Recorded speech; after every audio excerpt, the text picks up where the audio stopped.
Hey guys, I'm Tom. It's been a little while since my last video, sorry about that. Lots of spare time has been spent with family and friends over the summer months.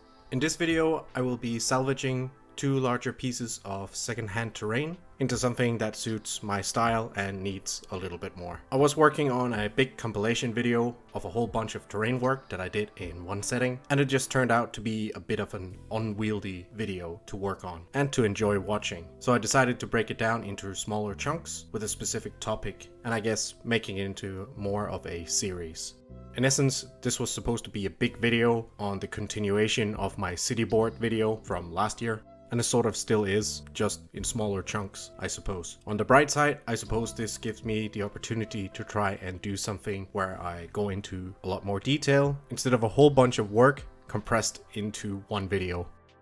I already have a fair amount of older style citadel city terrain, and I could sort of fill a board with it, but I didn't have many replacement pieces. So when I saw this pop up on Facebook Marketplace, I jumped at the opportunity. There are lots of good components in here, but I didn't get to it right away. Motivations and different projects wax and wane, and I just didn't get around to it before now. It did give me a bit of time to think about what I wanted to do with the pieces. So while the pieces are actually kind of nice, I am going to have to break them down, both to get rid of the bases and to turn the components into something that suits my needs better. So here we go. So what am I aiming to build in this video? The buildings themselves are actually kind of nice. They're big sort of centerpiece-ish buildings, but I want the parts to go into something that's more flexible.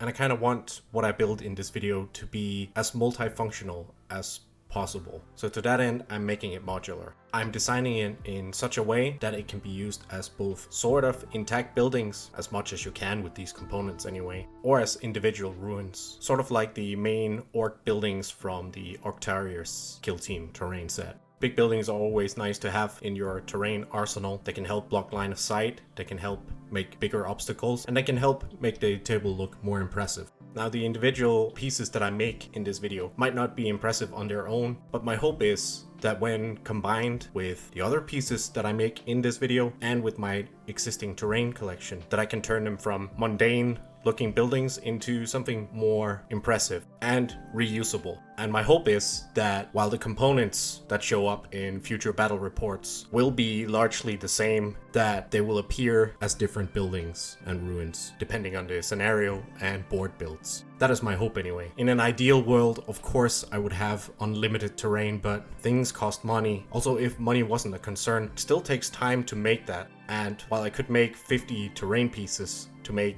the battlefields unique, the armies would lack that attention in time and passion, I suppose. Post breakdown, I am sorting through the wreckage that I'm left with. Sorting intact walls, sorting windows, and also sorting unique pieces, just to get an inventory of what I have to work with. And also importantly, floor pieces. I would say that one of the most important pieces when making especially Games Workshop terrain is intact floor pieces. So here I'm sort of getting them all laid out and see what kind of floor plan I can make. One of the design requirements I'm working with is the plastic board from Games Workshop, the city terrain board that I did a video on last year. I want to make sure that the buildings fit on at least some of the building footprints that are on that. So I'm not making this an arbitrary size, at least not the first building, which is going to be a bigger building, or two individual ruins that go together into a bigger building. I drew up a plan on my whiteboard of how I wanted to do this. I made a grid out of the floor sections that I found, and I tried to divide it into something that would match up into two buildings. And one of the cool things about this configuration that I end up with is that it's almost an exact mirror, which means if you want to do sort of balanced terrain, you can give one to each player's deployment zone. And since the footprint ends up matching, you can also stack it into a two-story building on its own, or make one large one-story building with a large roof section. I'm also rummaging through a bag of bits that I had left over from many of my previous buildings that I made, just to add them to the pile and see if that helps me. This is a little bit like playing with Legos, but not following any instructions. Just toss a pile of bricks on the table in front of you and start playing, see what comes out. Since there weren't enough fully intact floor pieces and to facilitate the double ruin part of this building, I'm trying to make sort of a realistic crack, or I suppose fault line, where the building has come apart, but still being able to support models. So I'm sort of snipping off a couple of corners to match them up with gaps in my roof to make it a little bit more intact to place models on top of. It's actually quite a challenge to make something that doesn't look too ruined with this stuff. At this point, I've sort of figured out the footprint and nearly gathered all the components for the main building that I'm making. Here I'm cleaning off some of the connecting surfaces so that the glue will bond nicely. I'm not intending on stripping any of this. It will be terrain and it will be fine. It will be heavily weathered in the end anyway. Maybe not fully in this video, but at some point I'm going to do a heavy weathering pass on all my terrain to make the look even more consistent. Off to the side, I've reserved some pieces for some other building ideas that I will get into a bit later. It's just a matter of slowly gluing things together. And while the bond is setting, I'll just work on a different part, making sure to support stuff so it doesn't droop too much while I wait. You can see that I also used some rubber bands to keep things together while I wait for the glue. While I wait for the glue, I am working on the next little project. You can see down in the corner, there's a Space Marine statue, and it's always looked a little bit lackluster just sitting on ground level. So I'm making sort of a plinth that can also be used for various other things. I'll get into that when I start building that properly after this building. At this point, you can almost see the finished buildings. I'm gluing on some of those ruined corners I mentioned earlier to make the roof a little bit more usable for gameplay. Here I'm trying to help support the roof by also giving it an access point with a ladder, which will be glued onto a little bit of debris. That plinth I talked about earlier, you can see that I already assembled that off camera. I imagine this base of the statue could potentially be sort of a place of worship. Probably not in 30k, but it could be like a place of remembrance. There could be an honor roll in there, a non-religious shrine dedicated to the particular hero and his accomplishments and how he died, if he died, something like that. Even in a secular society, you would venerate your heroes. And here we have the intact configuration of the one-story version of the building, which of course works as two separate ruins if you want to. Or you can stack them on top of each other, which I sadly don't show at this stage, but you will see later. A different configuration is placing other buildings on top to vary up the silhouette from game to game. And of course I can place these half walls to make it look more ornate, or just to vary up things. Here I'm making another bridge section. It would look more impressive if I had another section so that I could properly cross the road sections on my city board, or just look more impressive in general. And there were enough floor tiles to accomplish this. So what I'm making here is a second level to that plinth sort of thing. If I'm not using it as a base for the statue, I'm going to be using this part as a second level for that square 2x2 building, or as a support column for the bridge. I was trying to make sure that the damage pattern would match both the new and the old bridge, so that when I support the bridges on top of it, it would look intentional, that each bridge section is supposed to be there. Here you can hopefully see some of that damage pattern that I was talking about on the bridges, and how that is supposed to match up with the second level of the 2x2 building. Or if it's just a bridge support, it would look like a shell had landed there, and the damage on the bridges would be consistent with the support underneath it. So I put these ornate buttresses on the bottom of my original bridge. Sadly, I've run out. I only have one left, so I can't do that on the duplicate bridge. At this point, I'm just trying to make it more gaming friendly by making it a little bit stronger so that it can support both models, handling, and placing other buildings and objects on top of them. So I'm using a bunch of sprue just to glue on to connection points to stiffen things up and giving them more support. At this point, it's time to prime. There's a whole bunch of stuff that I built that I didn't show in this video. Nice sunny day until randomly started raining just as I was finishing up my priming. So this is a decent amount of terrain that I got out of a couple of very cheap buildings that I salvaged. And as soon as they get a coat of primer, it's as good as new, and with a bit of paint, it's ready for the table. It was a big day of priming. I managed to prime both a Into the Dark set and a whole bunch of Mechanicus terrain. You'll see some of it appearing in the background while I'm painting this. Some of it I might do another video on. Some of it might just appear as B-roll in future videos where I do some related stuff, especially the Into the Dark stuff that I will make a separate video on, because I'm also currently making videos on the narrative campaign that I've hinted at a couple of times. Currently I am making a campaign map for it, and I'm trying to build up a pool of terrain that works in a Soul Mortalis environment, hence Into the Dark and the Mechanicus stuff, which also works for normal games, of course. So at this point, I'm actually really motivated. I'm not sure how this video is gonna be, or what I said in the intro. There's something so motivating about using easy techniques and products that just help you.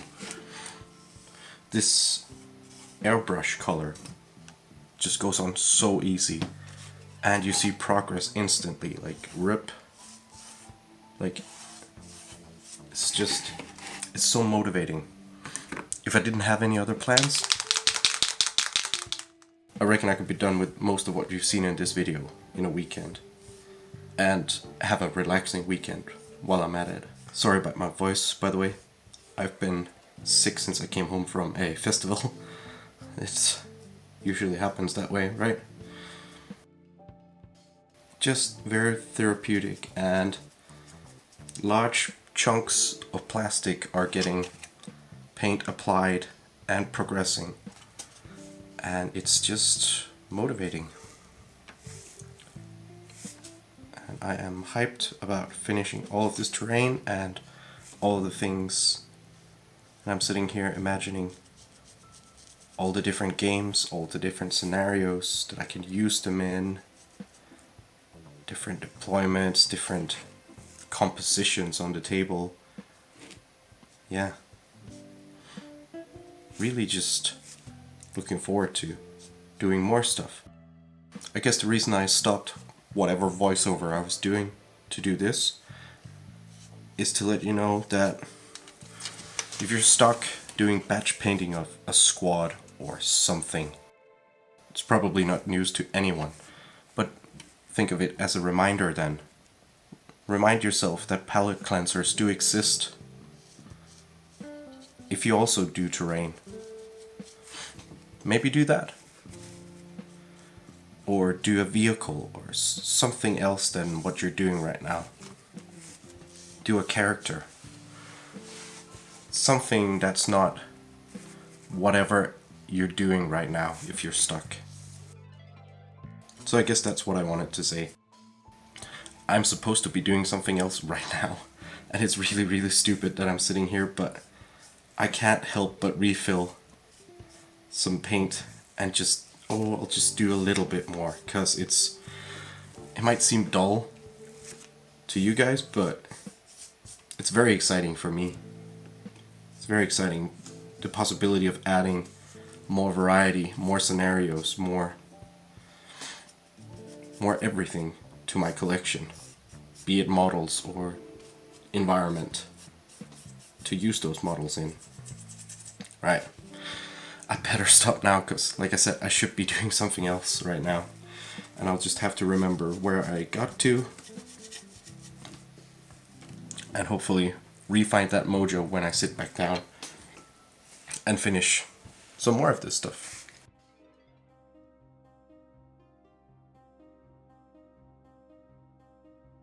So I finally got back to painting it, and while it was not fun throughout the entirety of it, it's just a matter of putting on a podcast or a series or binge watch something in the background, or your favorite hobby YouTubers, whatever helps you get in the zone.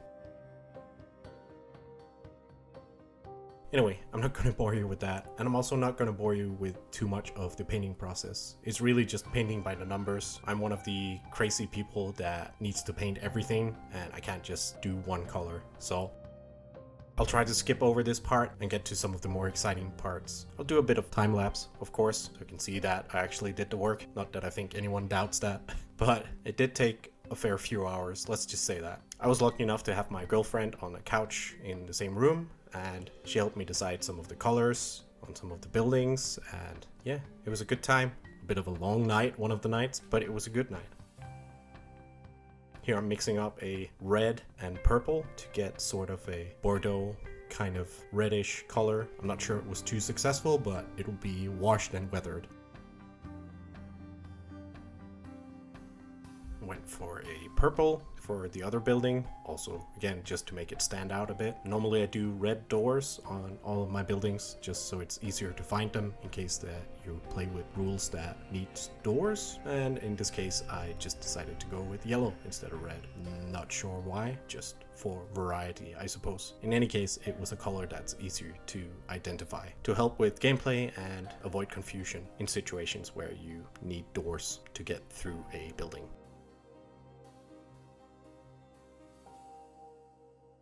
At this point, everything has a base color, so I'm mixing up some washes, and it's very simple.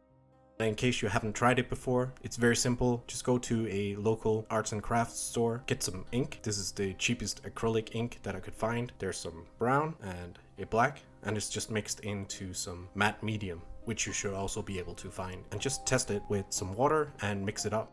And if you end up mixing too much, you probably have an old paint pot, and then just pour it in there and you have some cheap wash for terrain or even models, I suppose. But of course it won't be as consistent and probably won't match the wash that you've used on your other models. But for terrain, this is what I use. And this is the point where you let out a sigh of relief and restore your confidence that you're not a terrible painter. Washes are really liquid talent. As soon as stuff gets shading and a bit of natural weathering in case of a heavy wash like this onto terrain, it starts to look like it should, or how you've imagined it should. We're almost done with the painting stage. I'm just going through and dry brushing a lighter silver on top of some of the metal just to make it pop a little bit, and it really helps. Especially on larger metal surfaces, it helps break up the monotony of the solid colors, and together with a bit of pooling from the washes, it looks a lot more sophisticated than what you've actually put into it.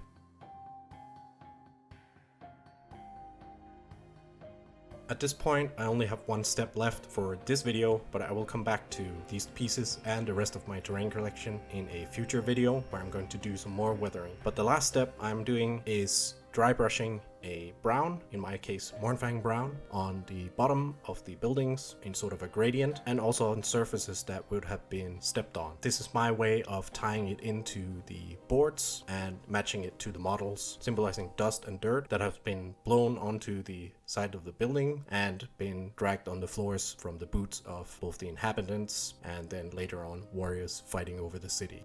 City services aren't exactly cleaning up the streets at this point. But more weathering in a future video. For now, this is up to the standards that I'd like to see in my collection. Well, actually, I'd like to see a higher standard, but I'm trying to get everything to the same level and then elevate everything from there. You will see that as a theme in many of my videos going forward when I do this to armies as well.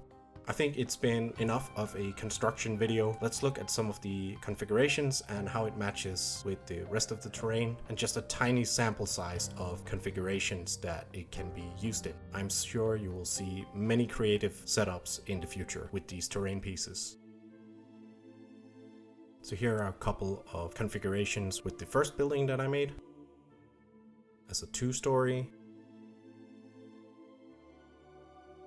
as mirrored ruins, with various other buildings or ornaments on top.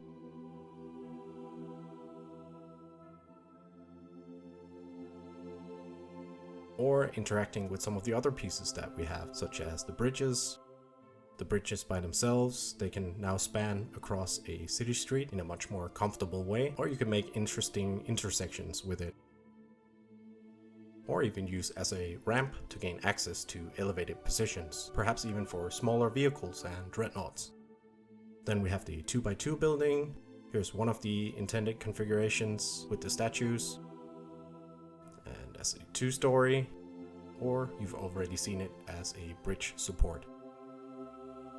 And of course, once you combine this with all the terrain that I already have, most of it was designed with modularity in mind. There are nearly endless possibilities.